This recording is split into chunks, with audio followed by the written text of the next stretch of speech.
Welcome to Take 5 Action, brought to you by the Forest City Film Festival. My name is Matthew Downs, and this is a podcast about some people who inspire me and the movies that inspire them. As a young filmmaker, movies have made their mark on my life. And I believe that our favorite films can inspire us to dream bigger and even change the way that we look at the world. When I look up to industry professionals, I wonder what movies have inspired them to the heights that they've reached. So join me in conversation with creatives as we discuss the 5 movies that define their careers. This is Scene 1, Take 1. Action.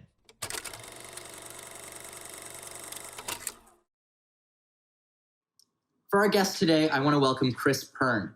Kris Pearn is, in my humble opinion, one of the most exciting and creative animators working right now.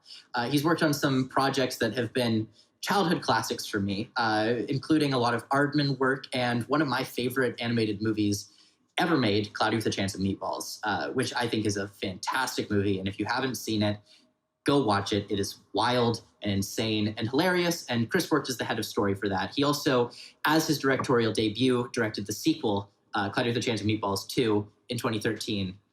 Also an amazing, hilarious film. And most recently, Kris just directed his second film, The Willoughbys for Netflix, which is another awesome movie. It's very dark, very funny, very wacky. And for me, it just brought me a little bit of light at the beginning of the pandemic. So it's a film that I really love, and I'm really happy to have you here to discuss movies and to discuss your movies and just everything in general. So thank you for coming. Thanks for having me. Honored to be here. So nice to chat with you. I very much appreciate it. Now, what was it? I'm very curious because, you know, there's such a fanfare about releasing normally.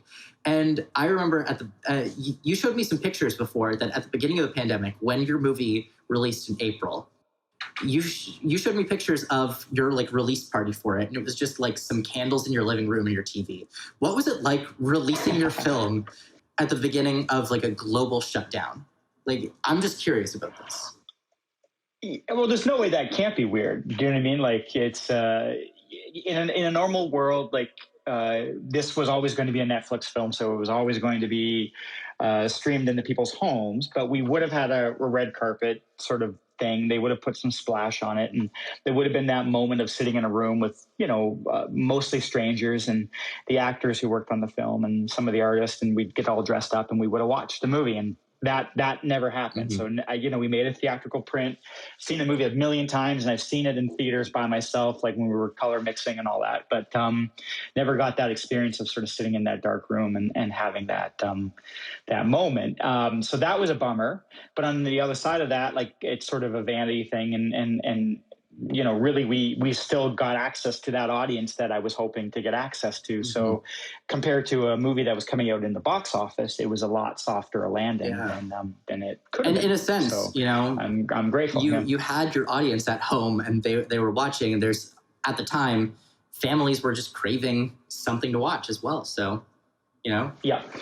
And the other reality is making a movie is not like living in a movie. So when you finish a movie, it's not it's not the end of Rudy. You're not put on people's shoulders. It's really sitting. It feels more like you're strapped to the front of a train, hurtling into a wall of judgment. When Cloudy 2 came out, I got out. I just did all the junket, did all that stuff. But when they hit go on the horse race, I was in, I think we went up to Devil's Post Pile in Northern California, and I left my phone. I'm isolating myself. I'm not gonna, yeah. I don't want to know what happens. I remember Cloudy 1, I was in England. I was working at Aardman, and there wasn't a lot of promotion for the movie. I went to see it opening weekend, and I think I was sat in a theater with 3 other people, and I just felt sick to my stomach. It's oh my God, this is not doing well. Because it's your expectations are never going to be what the reality is. And then, of course, it did do well. It was just it took a second to find its audience. So, I think... it's always a really complicated, weird thing around releasing the movie. And I also get anxious when I can't change it. So while I'm working on a movie, I kind of like that whole process of being in a screening and watching it. But the second you can't change it, it's you start to realize all the things you want to change, right? You're oh man, I should have done that differently. Or it's just the proxy is do you like me? Yeah. You know what I mean? That sort of is how it feels. It's you're just sort of And again, like I said at the beginning, like it's not like a movie. Like there's nothing's ever as elegant. It's not the end of Rocky. Yeah. You know what I mean? Like it is a business. Yeah. And you're just thinking okay, it's what's always next? better to give it like 3-4 years. Okay. Yeah, like it's what I think it takes the 3-4 years to really kind of be able to be okay with what you just did. You know? Yeah. To really have perspective on it. Yeah. Well, I mean, from my perspective, I love the Willoughbys, and when it came out, we recommended it. My girlfriend's grandmother was looking for something to watch, and we were like, you should watch the Willoughbys, and she loved it. And she was like, that was very dark, but I had a good time. And I'm like, yeah, it's so fun. It's so wacky. And like you said about finding its audience, like I said, Cloudy with a Chance of Meatballs, also one of my favorite movies. And that's one that I know, as a kid when it came out, I watched it without knowing much about it. And I was just like, oh my goodness, this is so funny. And it surprised a lot of people. Like nobody knew what to do with it. Like it was a weird movie. Oh, it's so weird, but I love it. And I think Willoughby's radiates that same kind of, weird, like what is going on energy.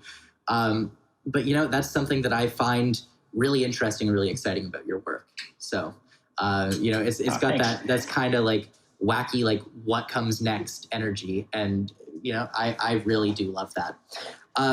So we're going to hop right into to our podcast for the day. And this is Take 5 Action. And the whole concept of this is we're going to talk about 5 movies from Kris's life. Each of these movies corresponds with a theme. So I gave Kris 5 words: inspiration, exploration, motivation, desperation, and appreciation. And Kris gave me back 5 movies that correspond to each of those themes. We're going to talk about each of them. I have watched all of them within the last week. I'm ready to talk about them, and I'm just excited to hear about the movies the way that you've seen them. So jumping right into it, we're going to talk about our inspiration movie. Now, Inspiration is a movie that, struck Kris and inspired him to become interested in film and interested in animation. And the movie that you gave me was Walt Disney's 101 Dalmatians. Yeah. Yep. Can you explain what is 101 Dalmatians and what happens in the movie?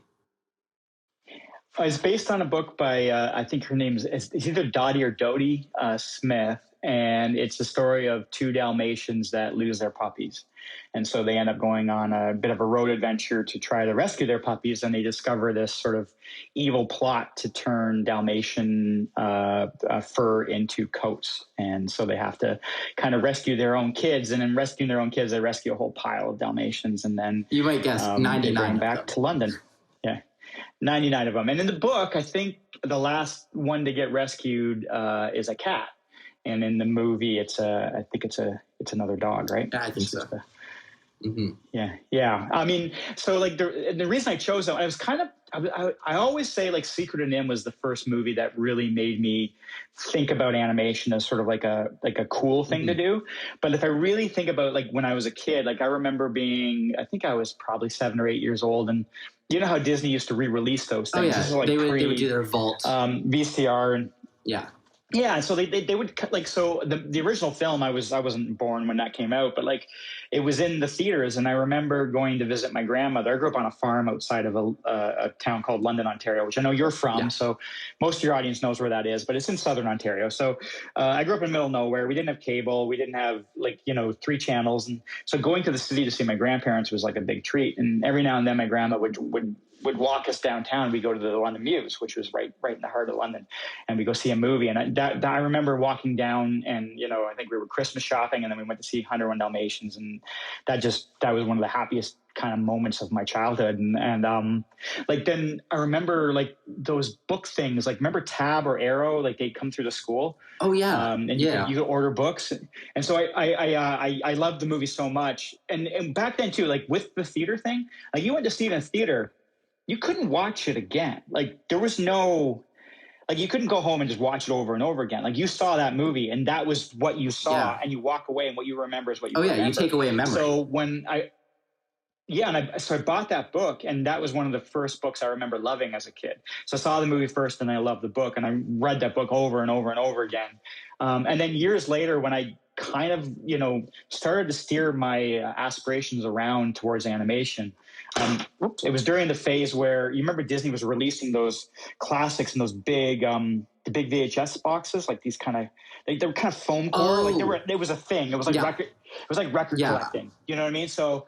And I remember I wanted Dalmatians, and they finally republished it or re-released it, and that was like a big day. And I don't think I'd seen the movie like you're talking like maybe 10 years like between getting that VHS tape and what I saw in the theater. But I read the book 1,000 times, and it held up for me. Mm-hmm. Years later, like when I look back on it, like I think there was that era of Disney where, the 9 Old Men were really they were in control of their medium. Like it's hard to argue that Cruella de Vil isn't one of the best villains ever created. Yeah. Like Milk Call is a genius. But they were using this technique of like instead of cleaning up, they were Xeroxing, and they were using that kind of what they used to do is like the animators would draw on paper, and then somebody would trace over that onto a cell, and then they would paint the back of the cell. So to save money, they were. This is my interpretation. It's not. I'm sure historians will get me on something here, but they would, instead of like tracing over onto the cell paper where the line quality was like something you'd have to control, they would leave the drawing on the paper, and they would scan it through a photocopier and print it out on the cell, and then paint the back of the acetate. Wow. So it has kind of a neat kind of sketchy quality. And I was going to bring that up as well. I really love about that era. Like when you compare it to, say, Little Mermaid or Lion King, both valid, quality films, they just look too good. Yeah. So like when I look at like Rescuers and Aristocats and Dalmatians and, kind of that era of Disney, like those are probably my favorite movies. Mm-hmm. And like I still love Pinocchio and Peter Pan, but you could tell like they were figuring out the craft there. Like for me, like the high point of the craft was that Ken Anderson era where it kind of had that illustrative quality, and they were, that illustrative quality with those incredible animators. And I don't know, there's a moment there. I'm going to admit, I had never seen 101 Dalmatians before you recommended it. I'd never seen it before. Really? Not even the live action? I feel like I might have watched a live action or something, but it's one that I'm like, as I was watching it, I was thinking, I might have seen this before. And as the movie went on, I was just thinking, I have never seen this before. So, yeah, good job, Mom. I loved it. Kris, I loved it. This movie... It's a little dark, isn't it? Like when you compare it to the Disney movies of your childhood, I'm sure it's a much darker film, right? It's so dark, but it's also really well written. And that was something that I was really taken aback by, because I was kind of expecting, and I love Pinocchio. I'm not so much a fan of like Snow White and the Seven Dwarfs. I'm not so much a fan of that. But the storytelling really took me by surprise. Starting the movie in such a bold way where you have a dog talking about the life of a bachelor and just narrating his life. It's so creative and it's so funny. And like you were saying, I was also really stunned by the illustrative quality of it. And it reminded me a lot of independent animations of the era as well. It reminded me a lot of John and Faith Hubley's stuff, which, yeah. Well, I mean, it was. I mean, that is the time. I mean, you got to consider like you're into the. I mean, I guess it was like you're into the 60s, 70s, so you have that kind of aesthetic traveling through all of the cultural world. It's got like this pop art kind of look to it, right? That sketchiness, and that's like. I mean, I think that I put it at the feet of Ken Anderson. I mean, it's like there's two kind of key like creatives that I really, am attracted to. And like Bill Peet as a story guy, like he basically, worked that whole thing through. And it was back in the day where we didn't storyboard. I say we, like the animation people, you didn't storyboard like we do now, where we're kind of making the movie before you make the movie. Like they were literally just what ifs on a wall, and he was working out the movie, and it was like him and Walt, and they would fight a lot. And there's all these great stories of Bill just sort of like, in an obsessive way, just going into his hole and just coming up with a whole movie. And so that the fact that it's based on a book means that, you have a reaction. So Bill Peet's an incredible artist. He's reacting to another artist's work, and he's finding a real voice in it. And so when you watch the movie, it has that voice. Like, it doesn't feel like a committee made it. It doesn't feel like it was made to win everybody in the audience. I think Walt had this amazing ability to be an audience, and he was an incredible showman. So between like Bill having to kind of find his way through the story, and then Walt approving that and being the very hard sort of back end of that, like it creates a really interesting piece of art. And then you give it to the animators, and like, unlike now where everything is like completely worked out, like you get your length of shots, like those animators they had a lot of autonomy, like, so they could embellish, they could create moments. And so there's this sort of sense that like it's like real people kind of like collaborating in a way, like almost like a student play, where it's like they're bringing themselves to the table and finding, and I'm not saying that's not what we do now, but I think the technology makes everything a little more calculated, and the business has become more calculated. So like it is of an era that I love. And when I think of like the things that stand out that I remember, and I said to you earlier on, like I purposely didn't go back and rewatch the movies because I kind of want to talk about what sticks, what I mean, what sort of is on the bones there. But like the scene where, the two humans meet and Pongo and Pern, they tangle them up and they fall in the river. Like to me, like that's like it's singing in the rain. It's classic musical, performance. It is just physical comedy, but just the level of detail between the four-legged creatures and the two-legged creatures, and how beautifully staged that all was. And I remember when the babies are born, and he takes the pipe out and he blows into the little runt, and it's just like, I remember thinking, it's like that dog's gonna have pipe smoke in his lungs. Like when I was a kid, I was worried about that, but then the dog was okay. But just even that animation, like the hand on the wrinkles, like I remember that just sort of, it felt like there was a real thing there. Like they really understood the weight of sort of how to create something that felt believable. And then the first time you got, Cruella de Vil careening down the road, like what a great entrance. Like, just like that character, you can't stop watching her. And I remember like the midnight bark, like I was also like a big dog guy. I still am. I just got a new puppy, and it's just like, what type of dog? I think as a kid, I got a Basset Hound. I had a Basset Hound. But as a kid, I was obsessed with like drawing dogs, and I whenever the dog show would come to town, I'd want to go. Not because I had a dog in the show, I just like looking at dogs. And so like I think the fact that this was a dog, it's like somebody who's into space, or like into like if you're into samurai stuff. There's like space geeks, there's chemistry geeks, you're a dog geek. I was into dogs, and there was a dog movie, and it had all these different breeds, and I loved like being a kid and sort of picking them out. That's a bloodhound, that's a wolfhound, that's like, so like I really love that kind of detail, that kind of richness there, and that kind of wish fulfillment of what are dogs thinking. And I think they did a really good job of sort of personifying that in a way that I believe, and creating this like really fun adventure. Now, obviously, Cruella, the villain origin story, like the Joker of 101 Dalmatians is coming out. Yeah, I'm excited for it now. I'm like even more excited than I was before, just because I hadn't seen the movie before, and now I know what a great movie 101 Dalmatians is, and it's one that I feel like I'm curious. I'd written it off a little bit, so I thank you for recommending this as your first movie, because it gave me an opportunity to go watch it. Awesome. So the next movie we're going to be talking about fits into the category of exploration. Now, this is after discovering a love for animation, a love for film.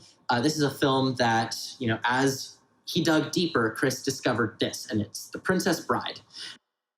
It's one of those films I use to see if I like people. You know what I mean? Like if you start a new relationship and you play this movie, and for me it's like if the girl doesn't like it, I don't know if we have a. I think it's a good litmus test, we can move on. Right? If you don't like The Princess Bride, what do you like, right?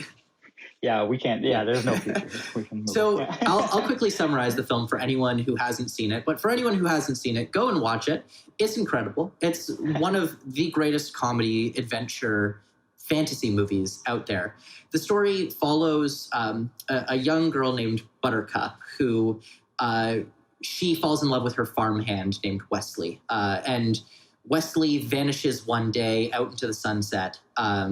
And, he's traveling across the ocean and vanishes, never comes back. And years later, Buttercup is engaged to marry the prince of this kingdom. And she's kidnapped by a gang of buffoons, very, very funny characters. And as she returns, she's reunited with her Wesley. And the film's just a high fantasy, adventure, romance, comedy. It's got everything you could ever want out of a movie. It's wonderful. It's just it's wonderful. And yet, when you pitch it, like when you tell that story back, I was just thinking, like, the movie is 87, so I was 12 years old. It's not a movie I would run out and go see. And I think because it sort of like had that love story kind of underpinning, and it had that sort of, princess Is this a kissing movie? But what's so brilliant is that they use the device of Peter Falk and Fred Savage to kind of disarm, and we did the same thing in Willoughbys. Like, like the second the cat walks in and says, this isn't a happy movie, go away if you want a happy movie. They do the same thing in Princess, and I got that from Princess Bride. The fact that Peter Falk was the voice of, like, I'm not going to sell you something you don't want to buy. So if you don't want this, this is a movie, this is a kissing movie. It's going to have a love story. It's going to have all this stuff. And then Fred Savage is like, I don't want that. But then he kind of gets hooked in because the story has all these other things in it. And the weird subversive thing about the movie is, like, the casting. Like again, like, I love Fred Savage from The Wonder Years when I was 12 years old, which is a series you probably don't know. So that's a hook in. I actually loved Columbo when I was a kid. I used to watch it with my grandparents. So, like, I wanted to see Columbo. And I love wrestling, and they had Andre the Giant. Yeah. You know what I mean? So it's like they had all these great kind of character actors that were, like, kind of standing in weird spots. It's like, I would never have cast Andre the Giant as a comedic fool, as a But now you can't think of him as anything else. He's so good. Right? Yeah, and the thing is, like, I think Rob Reiner is like a brilliant actor's director, brilliant writer too. But, like, the fact that he was able to sort of, like, Andre the Giant probably has a certain amount of range in terms of how much he can act, but he's a showman, and he just be yourself, and just be the sweet version of yourself. So he cast him perfectly, so that way, it, like, all the work is done, and all that remains is just entertainment. Like, it's just he's such a sticky character. Oh, and all of those characters are. I mean, Inigo Montoya. You got Mandy Patinkin there. You got Wallace Shawn playing Vizzini. All of these characters, they just stick with you. Even for the inconceivable. But, like, it's one of those movies too. Like, I remember seeing it and it surprised me. So, like, the brilliant thing about that film is it's marketed as one thing, as a broad I think in the 80s it was like, a broad comedy that'll make everybody happy. But then, it is a fantasy, and it is a love story, and it is a, it's kind of got this, like, subversive underbelly to it that, you know what I mean? It's just like, like, it's a story that, love kind of defies label, and I love the way that it constantly is rearranging what the labels are. The giant's a monster, but the monster is kind of sweet. The genius is actually an idiot. The tragic Spaniard, will end up sort of, fighting for love, not just revenge. I love the duality of the movie, and I think as you get older, it's one of those films, like, whenever I go back to it, like, if I ever need a pick me up, I just it's my sick day movie. And so, like, you can think of it like a filmmaker, and it's like how brilliant the writing, but you can also just watch it, and it's one of those films that, like, for some reason, it doesn't make me think about movie making. It just makes me think, like, I just watch it. Because I feel like whatever way you approach The Princess Bride, it will deliver everything you want out of it. So I would say that there has never been a better 4-quadrant movie than The Princess Bride, because it has thrills, it has action, it has fantasy, it has romance, it has comedy, it has everything any audience member could want out of a movie, right? Yep. So no matter what you go into that movie looking for, you're going to get it and more. Who's your favorite character? Do you have one? Inigo. Absolutely, Inigo Montoya. Manny Patinkin. Yeah. You're an Inigo guy. It's great watching him, and it's great watching him in Homeland now. It's just like he's actually I didn't meet him, but I was in Best Buy in Culver City, and he was behind me in line to return something. And he was very agitated because he was in a hurry, but I didn't know what to do. Of course he's in a hurry. He's Mandy Patinkin. He's got places to be. He's Mandy, yeah. It's like, I know exactly who you are. Yeah. I didn't say it. It's an interesting film too, because like for that moment in the 80s, the casting and the cameos are like, it's like everybody sort of shows up and has a little moment. You get like in this Christopher film. Guest sort of in there. You get Carol Kane and Billy Crystal. Yeah. You know? Billy Crystal, Carol Kane. Yeah. It's brilliant. Yeah. Man. Yeah, Chris Guest. This is pre-Spinal Tap, like when he was like, I think he just came out of SNL. He was like, they were all kind of in that comedy world too. So like, it's a real time capsule. Like when you look it really is. At the Who's it's also this is a movie that when I was a kid, I watched so many times, and my dad would always quote, "No more rhyming, I mean it. Anybody want a peanut?" You know, always. That was one of my favorites. Yeah. And it's a movie that I feel like there's always movies that you watch as a kid, and you don't understand if they're good or not. You know, you just watch them. They're just movies. Anything could be good or bad. Yep. But it's one that you go back to years later and think, wow, that actually was even better than I remember it being. Yep. And every character, I mean, with the exception of the big baddie, I think every character has an empathetic sort of, heart to them. I mean, even Wally Shawn's character, I always feel a little bad for him. Well, he's just he's an idiot. He's just a fool. But like that music of like, my name is Inigo Montoya, you killed my father, prepare to die, and just like the way that gets used through the movie is such a lesson in like the kind of, I guess, the harmony of like physical presence and the intent of a performer, but then the music around the words, the music around the actions. Like, it's such a musical film in terms of how it just sort of sticks on the bones. Yeah. You mentioned as well that the framing device of it to kind of tell you exactly what you expect from a movie, you said that kind of affected how you approach the Willoughbys. Has The Princess Bride in general affected the way that you tell stories? Yeah, I mean, I think everything you kind of consume affects you because you kind of put it in your little, toolbox of stuff. But the one big takeaway from Princess Bride is like, if you're going to have an ensemble cast, everybody needs to matter. And, the efficiency of screen time that Reiner was able to get content through, like, for example, Billy Crystal and Carol Kane, like in relatively, probably 3-4 minutes of screen time, you get the sense that here's an old marriage that has, so much conflict in it, and yet the two of them,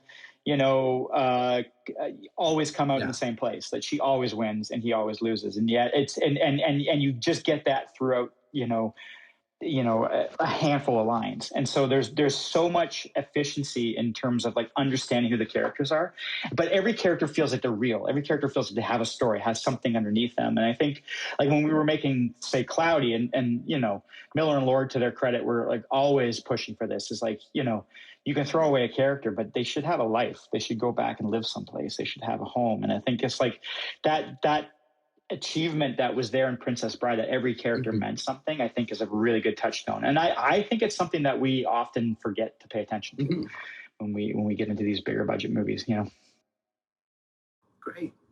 So we're moving on to our third movie, and the topic for this one is motivation. So motivation represents a movie that came to Kris at a time when he was pushing into the industry, pushing towards that goal, towards breaking in and becoming a filmmaker and an animator.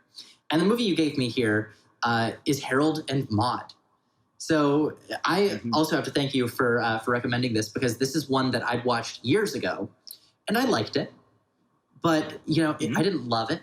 And I went back and I watched it, and I love it, Kris. This movie is amazing. It's a subversive movie. It's a subversive movie. I would love it if you would summarize the movie. So it's like a young guy who has kind of given up on life and is trying to get attention by killing himself over and over. Meets an old woman who is at the end of her life, but is completely in celebration of the joy of being human, and they fall in love. And so it's kind of a what do you call it? Is that May December relationship? Yeah, sort of like and ultimately, it's a story of redemption for this kid who needs to figure out how to be okay, and to kind of change the world. Mm-hmm. In his own little way. It's funny. This movie always tears me up, and even just talking about it. I got very emotional at the end as well. But he's very attracted to her because she represents death to him, which is something he's fascinated by, and she is fascinated by him because he's so young and she sees so much life in him. So they're both looking at each other through very different lenses. Yeah, but the duality of that is the thing that they're constantly, kind of writing. Ashby was like, it was brilliant. Like the subtle things, like they're at a funeral and there's a marching band playing, or like mom says it's time for you to marry and you hear a funeral, you hear a pipe organ, the kind of lack of self-awareness in a way. Like it's a cartoon. That's the thing. Like it's very cartoony. It's very bald in so many ways, and yet it feels clever. And you can watch a movie and miss most of the cartoon. Like you can miss it. You can miss what he's saying. So you kind of have to pay attention. You have to really watch it. And yeah, I don't know. There's just something that I've always thought was like completely genius about his aggressive just commitment to what he was saying in that film, and that the simplicity of that statement and just owning it. The fact that she is somebody at the end of her life, so she doesn't need a car. She can just steal one. And she does. And she gets away with it. And she doesn't look in the rearview mirror. She just goes. And like there's something reckless about that, which is, in a weird way, the thing that starts to get Bud Cort to feel like life has value. Like even like little things, like when she's like driving and he's this, like somebody who really wanted to die wouldn't be worried about going through a windshield. Do you know what I mean? So she makes him feel the reality of that sort of, because to some extent, like I think, and this is my projection to it, like I think, Bud Cort's character of the time was a problem. You had a lot of people that were complaining about, social issues, like, whether it was Vietnam, whether it was, gender equality, or like, a lot of the racial stuff that was still going on last year was happening in the 70s. And, you have this guy who's obviously got wealth and means, and he's got long hair, like he's sort of counterculture, but he wears a suit and he mopes around. Yeah, he kind of looks like he's one of the Adams. Yeah, and she kind of like almost in the back of the head smacks him. And can I swear? Oh, go for it. Is it? And she's like, grow the fuck up and live your life. Like stop it. And then there's that one moment where you reveal that she was a survivor, and so like the fact that she really faced death, and then kind of took the time to say to this kid that you don't have to be a victim here. You can change the world. And to me, like at the very end, when he's like playing the Cat Stevens song and kind of dancing off to the sunset, to me, that's everybody's life journey. Like, are you going to celebrate life? Are you going to mope, or are you going to try to change the world? You know what I mean? Are you gonna fight? Are you gonna like? And I think like all the stuff that was happening in 2B when he's like kind of growing and like becoming more like Maude, like, if he had been thrown into military school at the beginning of the story, he probably would have had to go. But he now sees it as bullshit because of her joy. And the joy actually is the reason to fight. Mm-hmm. I don't know. I think that movie is in that way. I think it's a perfect screenplay because the way that it sets up a theme and two characters who are at odds. It's very clear what Harold needs to learn. He needs to learn to not just appreciate life, but to live it.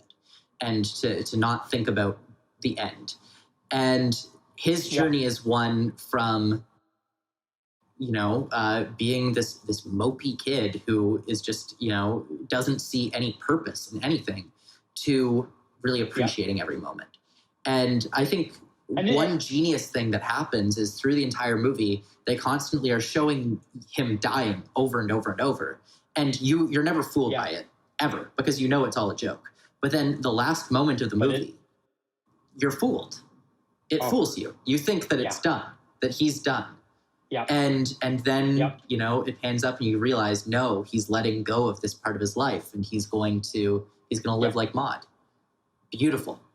And just like the absolute brilliance of the mechanics of like where the camera was and how he tells those jokes. I love like the near far where he's like, you know, he's meeting another potential, you know, suitor, and you see them in the house and the windows and then there, bursts and into Bud Cort flames. walks out of frame, and then he walks into the deep shot, and then, you know, pours gasoline on himself. Like, so it's just like the long fuse on those things, and like how he uses reveals and stuff. There's a lot of that, and certainly like in the Willoughbys, anytime somebody ran into traffic and there was an accident, that's a nod to Harold and Maude. You know, just sort of like lack of forethought and just a physical comedy runner. Like I definitely learned a lot of that from that film, or that's one of my. So I do want to ask, like, you gave this as your motivation movie. Yeah. What is it that motivated you, and when did this movie kind of come to you? I mean, it actually came to me a little later. Like, it was one of those films that actually Miller and Lord introduced me to, and it was right around Cloudy Really? One. But like, so like, I always love comedies, but I think I was not.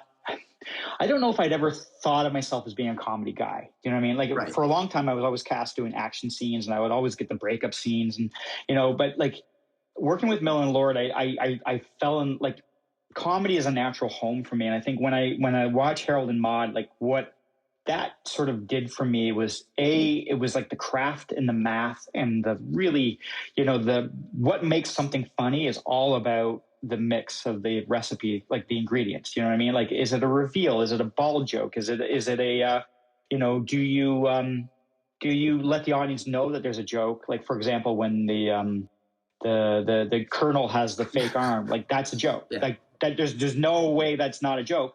Versus the marching band walking by a funeral, that's not a punchline. You know, that's a funny thing that's happening. Yeah. Do you know what I mean? That some people will pick up and some people won't. So the idea of like comedy can say something important, comedy can make you feel, and it's like I watched Harold and Maude at the beginning of the pandemic, and you know, I was like bawling by the end of it, but laughing. And so I think, like, to me, like a movie that can tap into the thing which I love, which is to laugh, but actually laugh from a place of like feeling. I think, you know, I don't know any other movie that does it better for me. Oh yeah. So, and it's so full of feeling and so full of like just beauty. And I think that I can't remember who said it, but someone said comedy is tragedy plus time. And yeah, and Harold and Maude feels that way to me. You know, it's all stuff that a lot of it isn't immediately funny. I mean, a lot of it is, but a lot of it is something that you kind of have to sit on and you have to think about. And it strikes you. Yeah, and actually right? But there's a lot there that's deeper. It's triggering too. It's triggering too. Like if you have, like, suicide isn't funny. It's definitely like a real subject, and if you have it real in your life, I think Harold and Maude can be a polarizing film. However, like, I do think you have to consider the artist's intent, and I think, you know, Hal was trying to use suicide as a metaphor for what a lot of young people were doing to themselves. They were kind of giving up on fighting back, which is, you know, worse than being drafted into a war you don't want to fight. You know, and I think you have to look at it in that sort of what's happening in that era. But I don't know. I feel like it definitely speaks to now in a way that it is becoming more relevant in some ways. Yeah, and that's something that I realized as well, because as I watched it yesterday, I went on a walk afterwards, and I was just thinking, I need to be more like Maude. You know, it's just such a beautiful thing to see someone who has gone through so much, is at the end of her life, and is just so. She's just looking at it as like, you know, I'm going to take the sadness and I'm going to make it happy. You know, and that's beautiful to me, especially in the current living situation that we're in. You know, things are so different. So how can we find joy in every moment? And she does. And she basically says that to Harold, right? She says like every life is hard. You know, it's like we just have to choose to dance. Oh yeah. And I think that's kind of beautiful. The line to me that got me crying was as Harold says, "I love you," and she says, "Great. Now go love again." Now go love you. Yeah, go love some more. Love again. I can't remember if it's again or some more, but it's a beautiful line. And that's something that I'm like, okay, that's the whole thing. It's stunning. So I'm amazed that that Lord and Miller, but now that I have heard that, Lord and Miller do seem like the type that, this would be, you can see a lot of this movie in their work. Yeah, because there's that kind of I think there's that kind of sweetness against the dark, which makes it. I can see a lot of this movie in your work as well. You said this was a major inspiration for the Willoughbys. Now I have to ask as well. Bud Cort in this looks like he could be a Willoughby. Is there any design inspiration there with just the gaunt look of sunken eyes and just a bowl cut? And is there any visual inspiration? Yeah, maybe subliminally, it definitely is in the water. And I was watching, I think I watched Harold and Maude probably 4 times over the course of making Willoughbys. So it was probably, there. And I think even the idea of Bud Cort being really stiff and kind of formal in what he was wearing, and, kind of the awkwardness of that, that was definitely influenced in Tim. Yeah, he reminds me a lot of Tim as well as the twins. The twins in visuals, and Tim just in general being and vibe. Yeah. Twins were definitely based on Danny from The Shining. Oh, yeah. So same era of filmmaking, just a slight pivot over to tone. But I think Nanny, definitely there was a lot of Maude in her too. The idea, and the more we even early on in the Willoughbys, not to labor this, but even early on, I was trying to give Nanny an agenda. I was trying to, figure out if she could sort of be using the family in some way. Is there a B story? And it was watching Harold and Maude just think, well, Maude doesn't have an agenda. She just sort of represents love, and that really did sort of kind of turn into Nanny, which is she's just a straight, and not that love doesn't, fight back or have bad days or, do you know what I mean? Have to, but she doesn't come in needing to win something else. She just comes in with what she offers, and the world can choose to accept it or not. And I think that was a really big character lesson. I think that I pulled straight out of Maude, her story. The next movie we're going to talk about corresponds to the category of desperation. So this is a film that came to Kris at a time when, things were difficult in the industry, and, you were kind of questioning whether or not it was worth all the trouble. And the movie that you gave me here is Sideways. So this is a movie that to you reminded you why this is all worth it, why this industry is worth it. And again, this is another movie that I absolutely love. I'm very happy that you put this one down because it's one that I am a huge fan of. So Sideways, to kind of sum it up, it stars Paul Giamatti and Thomas Hayden Church, and they are 2 friends. Giamatti plays a character named Miles, and Miles is the best man of his friend, and he's taking him on a getaway bachelor party, which they'll be doing a wine tour up in Napa Valley. And Miles is miserable, and he's a failed author, and he's getting over a messy divorce, and he kind of makes the whole weekend about himself. And, it's a road trip, buddy comedy, and it's just a miserable, hilarious movie in which, you follow this character as he gets over his lost marriage and his failed career. So tell me a bit about this. What about this movie inspired you and helped you get through a period of desperation? I think Alexander Payne films are I would put them all up there. I agree. If I was going on a desert island, I would bring Nebraska. I would bring Schmidt. I would bring Descendants. Yeah. He's a really I think I love the way he handles pain and comedy, and maybe this is a common theme in a lot of these stories.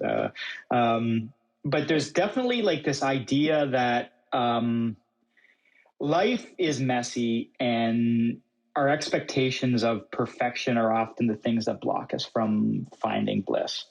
I think there's something really profound about that in the story. And, I think when you look at what the film is telling you, there's all these events. So there's a wedding, there's a divorce, there's a bachelor weekend, there's a book, that is finished and is looking to get published. And so there's these big sort of milestone moments. And the what I love about the cinematography and the whole, casting and storytelling is like California is this beautiful place that everybody knows is like Hollywood and stuff. But the way Alexander Payne shoots it is like it's the side of a road in Buellton where there's a car dealership, and you walk into a restaurant and it's yeah, and it's like the people are normal, and the way people interact is normal. It's human. You know what I mean? Like, and then what I love, like Thomas Hayden Church is this actor who's always he's always up. He's always he's always flirting. He's always on. And Giamatti isn't. And Giamatti is this kind of suffering sort of character that you feel is like kind of being used in this. It's funny when you pitched it, you said like he kind of takes over the weekend. But when I watched the movie, I actually really empathize with Giamatti, and I feel like here's a guy that needs to realize that his pain is valid. And so he's kind of chasing his buddy's, version of the world. And he's not just having a breakdown. He needs to have a breakdown. And he needs to find someone who gives him permission to have that breakdown. And my favorite scene is where he's with, what's her name? Is it Madsen? Yeah, Virginia Madsen. She plays Maya in the movie. Yeah. So he's with Maya, and she asks him, why does he love wine? And he talks about like kind of like the academic sort of appreciation of the art, and like it's sort of and is valid. And then she talks about emotion and just the way it releases him. And the bit that always gets me is at the very end of the movie when he eats or he drinks the bottle of wine he's been saving out of the styrofoam cup. Like, to me, that's the theme of the film. It's like, the big event is never the big event. Sometimes you just got to open a bottle, enjoy life. And I think while all that's going on, you have this tremendous comedy. Yeah. You have this tremendous comedy. Like the near far gag when he has to steal the wallet back is one of the funniest, like kind of long fuse gags that is in live action. I remember the bit where they try to smash the car in the tree. Always makes me laugh. And then they fail. And car going the wrong. Yeah. Them running after the guys in the golf course, like it's a cartoon. So like the fact that there's this sort of like kind of commitment to comedy and commitment to the physical joke at the same time, this really heavy sort of human conversation is going on. It definitely checks the box. And so why this matters to me, I remember, I think it was during Cloudy One, I saw this film. It was actually, I think it was on transition between Open Season and Cloudy One. And I was feeling very over my head as I had a story on the film. And, I was making a lot of mistakes and, kind of not being, confident about where I was and not having a strong sort of sense of how to correct the boat that I was currently on. And so that film really just made me feel okay. Mm-hmm. And it's one of those things, like I find I watch it a lot on airplanes. I find I watch it a lot when I'm depressed. I find I watch it a lot when I'm feeling reflective, or I just need to kind of like feel. It's one of those films that makes me feel. And I think it makes me laugh. I'm always happier after I watch it. So it's that movie that kind of, I don't know, I relate so much to just Giamatti's like kind of awkward, and I love awkwardness, and I'm an awkward person. So like, to me, like being able to find the comedy in what is like kind of embarrassing and horrific is wonderful. So yeah, I don't know. I think you brought up some really beautiful points there as well, because I completely agree. This is a movie that I also always feel so much happier after I watch it. And it's a movie about learning that your feelings are valid and that you can express them and that you're not alone. Yeah. And for all the misery that is carried in this movie, it's not a miserable movie. It's a movie about learning to cope with your misery and learning that misery is not permanent and that there is another side to it. Right. And when I say that that Miles takes over the whole weekend, I mean, it's just so funny to me that, it's his friend's bachelor party and it's just the two of them. And, his friend's not into his friend just wants to get drunk and get laid before he gets married. And all he wants is you see one of my favorite scenes is they're tasting the wine for the first time, and Miles is walking his friend through and saying, this is what you do. You have to swirl it to look at the color density, and you have to smell it, and you have to do you smell all of that? And he's like, yeah, I smell strawberries. And then he's like, all right, now you can drink. And Miles sips it, and his friend just downs the whole thing in one go, right? And all of this is, it's supposed to be his friend's weekend, but it's really Miles' journey to realize that he can express himself, and it's okay. It's all okay. Yeah, right? And you gotta, take your mask off, and maybe you wrote a book that nobody wants to read, but you still wrote it. Yeah. Do you know what I mean? Like I think it's kind of, we were talking about like when movies come out, making movies is not like being in a movie, like you don't get the Hollywood ending very often, you know what I mean? Like it's not often and I think that's sort of what Sideways talks about is there's art in a bottle of wine. That is the art. Do you know what I mean? Like the rest of the thing that's happening around that moment doesn't have to be that special because you can just focus in on what is good here, and yes, you may not get the other 9 things to line up. Like maybe your marriage fails. Maybe your book doesn't get picked up. Maybe you end up sort of, in a place with a broken nose, I'm trying to think of other things that happen. You know what I mean? Like things happen in life that you just can't control. But that bottle of wine is still a bottle of wine. There's still, and that styrofoam cup doesn't matter, right? Yeah, it doesn't matter. Yeah, the cup doesn't matter. Yeah. That's a great metaphor. Right? Just drink the wine. The cup doesn't matter. Yeah, and it's a beautiful film, and I'm also a huge Alexander Payne fan. I really love the way that he tells stories, and I love the way that he uses road trips to show how a character is either running away from something or running towards something, right? And in this, it's Miles is running away from his feelings of pain, and on his journey of running away on this road trip, he finds what he really needs all along. I know. I think he often explores the futility of running in any direction. If we hop a track and talk about Nebraska, you have this story that is completely built on a lie, and one character knows it, and yet he has to go through it. And I think to some extent Sideways is the same thing. Giamatti kind of knows pretty quick that this is not going to be a great marriage. So the Bachelor Weekend is kind of it doesn't need, it's sort of a road trip to futility. But in the futility of the road trip, you find, things that you didn't expect to find. And I think Schmidt's the same way. It's he's heading to a wedding, but he's early, so now he's got to wander. And I think that idea of the wander in the futility of what you're trying to do will actually expose what you need to do. Yeah. Do you know what I mean?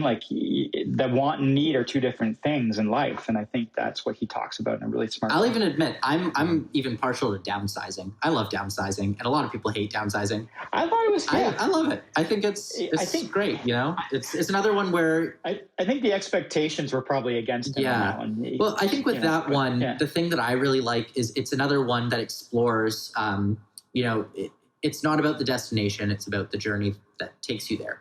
And with that movie, that's a movie that, people complain there's no direction to the story. It's just, it starts one way, it goes another way, and then it goes another way, and then it ends a whole other way.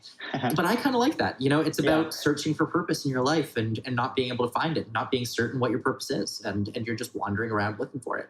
But I don't know. I think that Alexander Payne just is a filmmaker with so much to offer. Now, you're an animator. Of the 5 films that you've given, 3 of those films have been live action. Do you think you would ever dabble in live action? I mean, I think it all depends on the story and on the tone and what needs to be served by the filmmaking style. Because I think, animation is a genre, not necessarily or a medium, not a genre. Because you can kind of hit a lot of different tones with it. But it's funny. I honestly watch mostly live action, and I think if I really bite down on what I love about animation is the craft. I love making it. I love drawing. I love being part of that process of so the idea of like being on a crew, being on a set, being like kind of around that live action world, that I'm not attracted to. Like I'm not so I think if I did a live action movie, I'd have to be very careful I didn't fall into some of the traps that animation directors fall into, which is that kind of desire for control as you're going through that, that medium process. Because it's a very different process in making. Yeah. So, yeah. So I don't know. I think like I've done a bit of live action stuff. I find the craft of animation is a thing that usually gets me up in the morning. But I'm not a great audience for animation. And maybe it's because the doctor is the worst patient. Like I get annoyed at movies. I see notes. Yeah. And I also weirdly enough find that I don't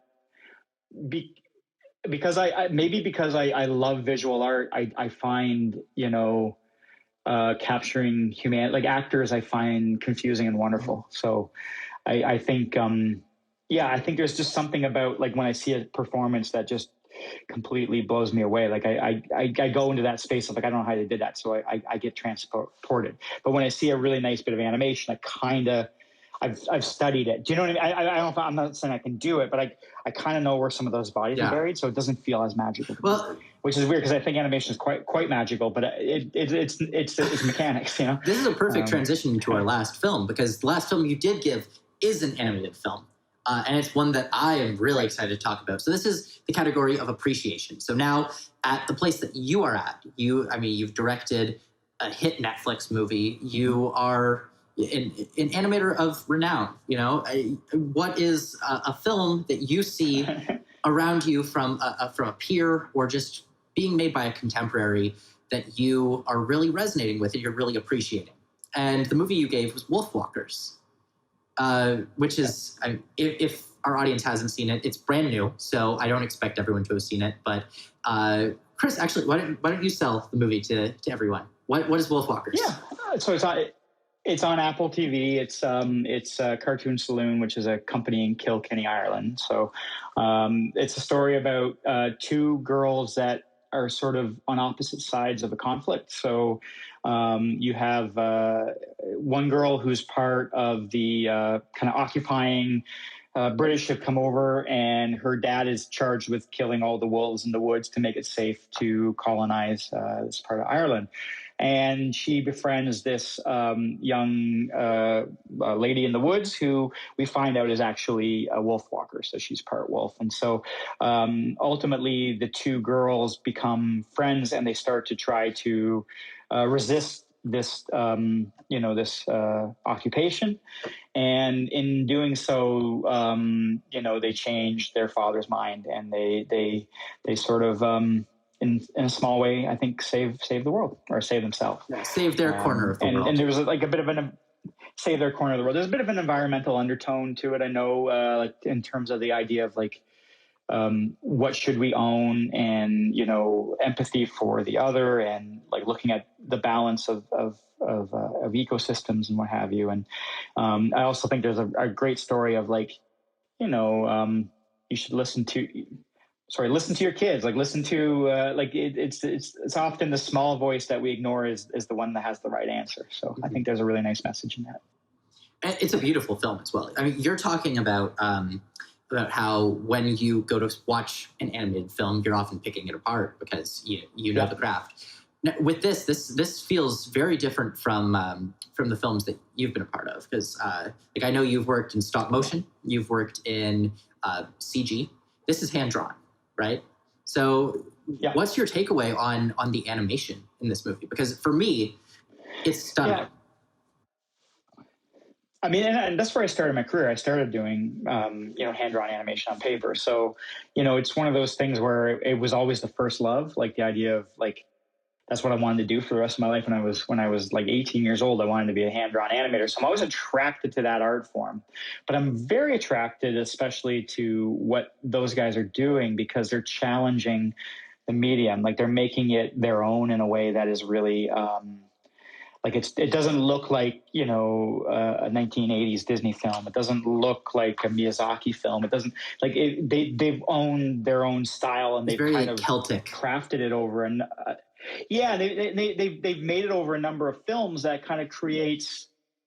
I mean, I love the punk rockness of it. I love the fact that they've committed to their voice, and that there's a real identity to it. So, you know, like when you, and I think like when you think of art, you know, I remember when I first time I went to Austria, I wanted to see Sheely and Klimt, and they're very different. But the second you see a Sheely, like I know it's a Sheely. Like you just, there's something that just feels signature, and I feel better to be in a world where that exists. And I kind of have the same feeling about a Cartoon Saloon movie. Is like I know who made that. I know that was a real artist that was like, you know, working on you know, the story and coming up with this whole thing. But it's not driven by a committee. It's not like, you know what I mean, like they're telling a story that could only come from them because of where they come from, and that's what makes it super valuable to, you know, I think consume, because it has a bit of that integrity.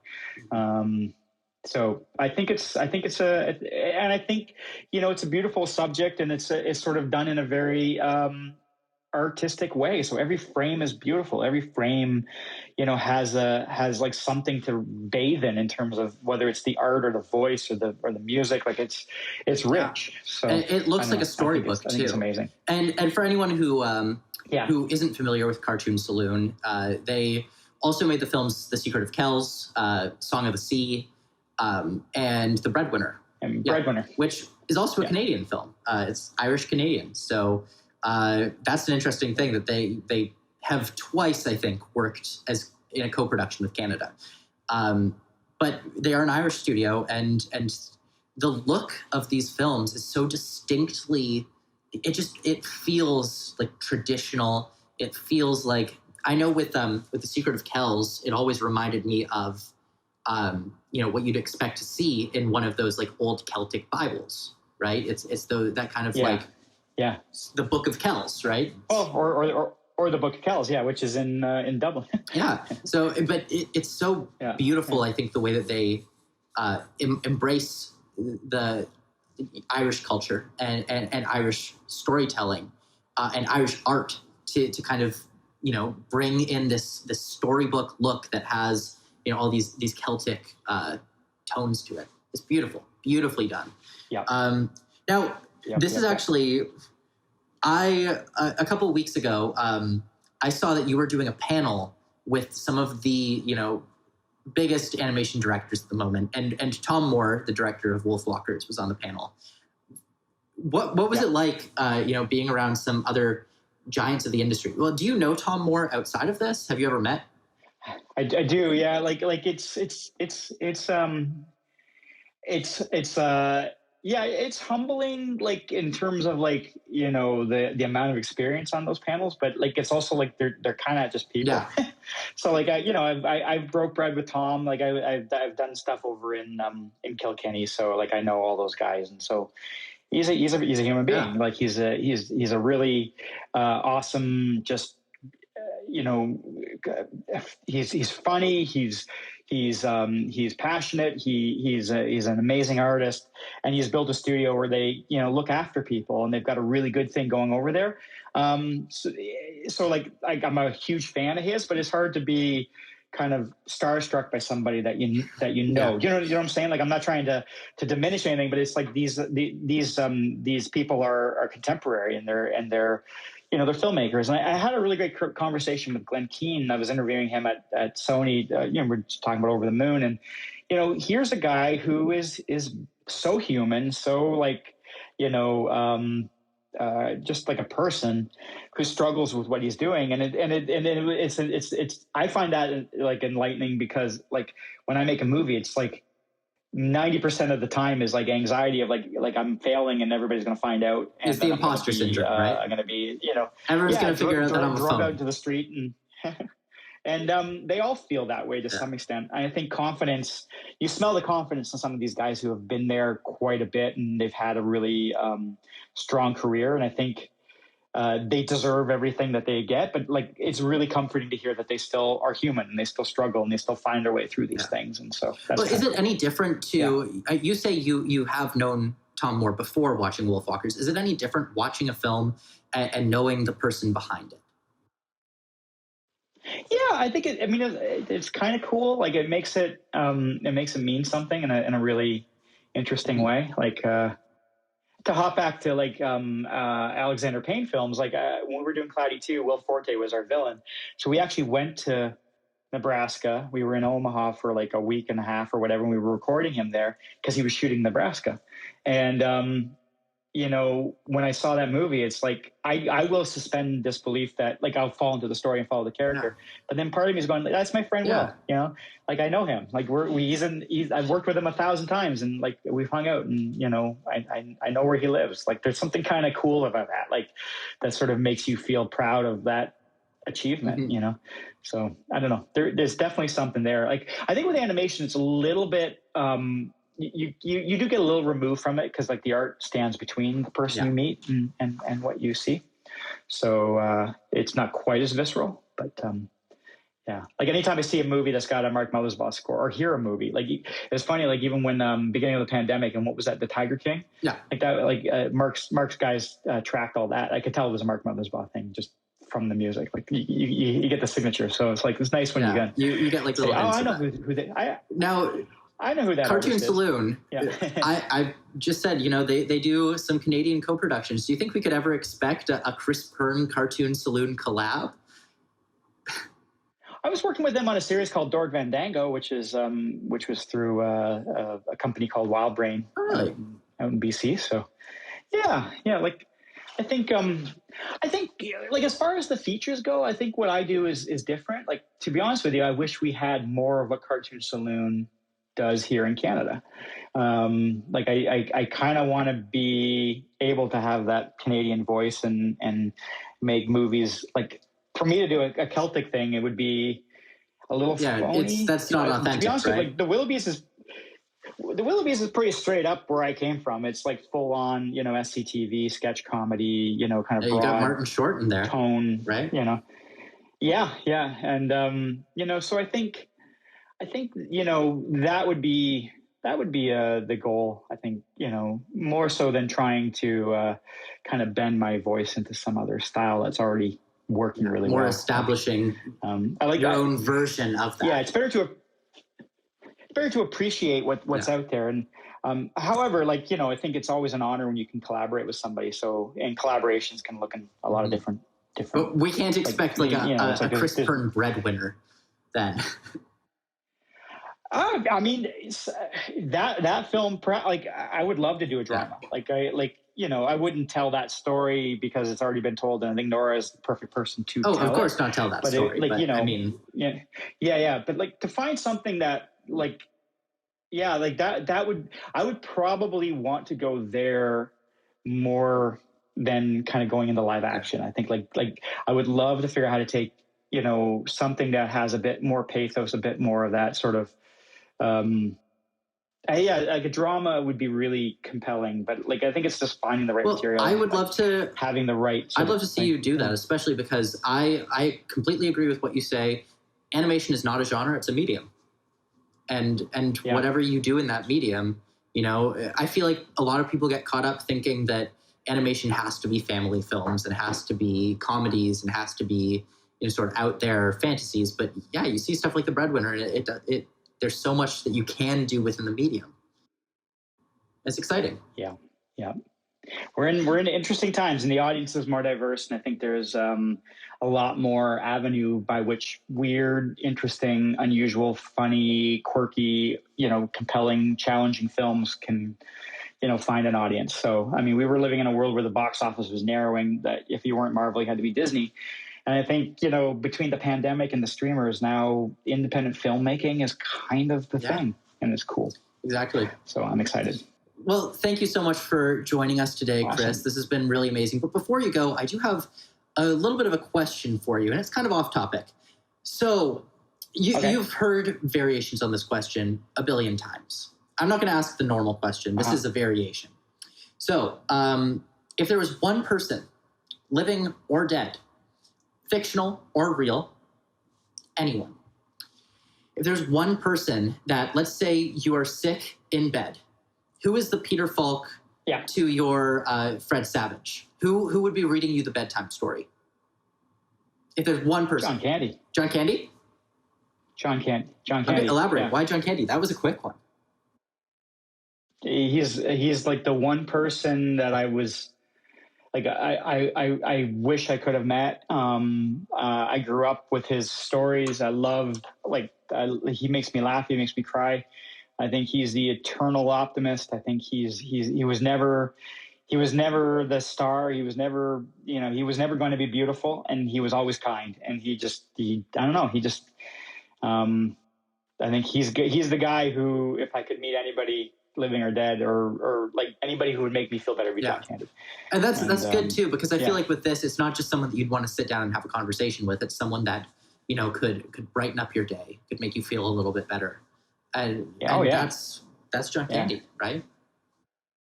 Schmangy Brothers, Planes, Trains, and Automobiles. It's he was in Splash and Stripes. Yeah, he's so, I don't know, such a big part of my childhood. And it kind of comes from that same group of Martin Short and the Canadian comedians that kind of took the world by storm. Yeah, they were all out of Hamilton. Yeah, those guys. No, that's a fantastic answer, and I'm glad that you came up with that so fast, because I was kind of expecting.